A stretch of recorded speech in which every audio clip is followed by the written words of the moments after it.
The Law Society of Kenya has called for the removal of the night curfew, saying it is being abused by the authorities, either to cover up illegal activities or to penalize the ordinary mwananchi. This as the Director of Public Prosecutions, Nurdin Haji, formally approved the arrest and prosecution of 2 police officers accused of killing a man while enforcing curfew in Mathare last year.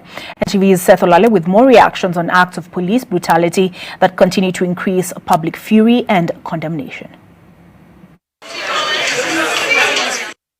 With pressure piling for more radical action to be taken against rogue police officers exploiting the enforcement of COVID-19 protocols to brutally maim or kill innocent civilians, the Law Society of Kenya now terms the nationwide 10 p.m. to 4 a.m. curfew an illegality being used by the state for all the wrong reasons. This curfew, a curfew that has been used to kill many Kenyans, has no foundation in law, none whatsoever.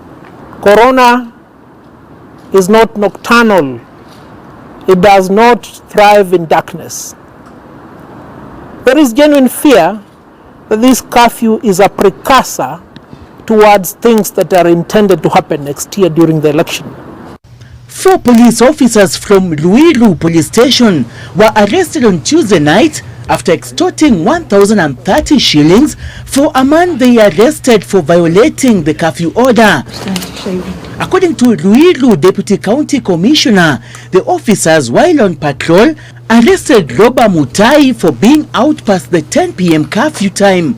Constables Thomas Agumba Okuku, Lawrence Mbao, James Munoki Mulei and Dan Kenya, all from Ruiru police station, then allegedly demanded bribes from Mutai.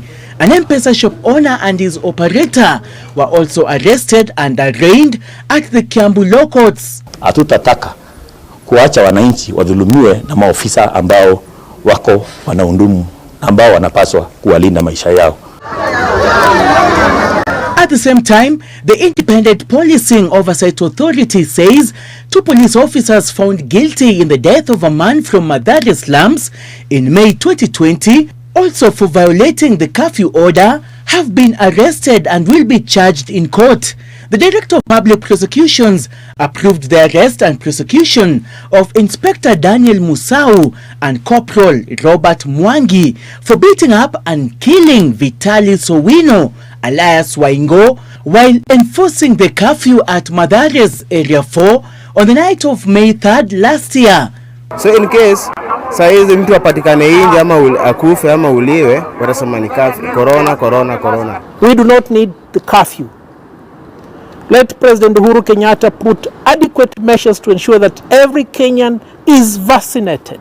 Early this month, Interior Principal Secretary Karanja Kibisho defended the police enforcement of COVID-19 protocols. The police could have their own weaknesses, but they are not the problem. The problem is us, who cannot obey basic things like be home at 10.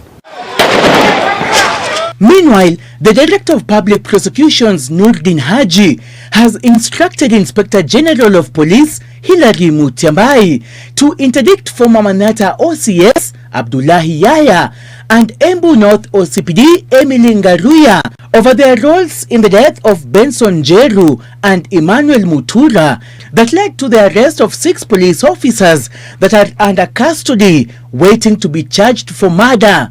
The 2 senior police officers had been transferred from their stations last week in the wake of the deaths of the 2 brothers.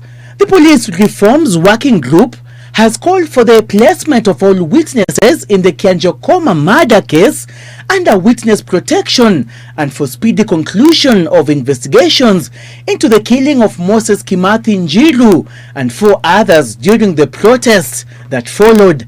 Seth Olale, NTV.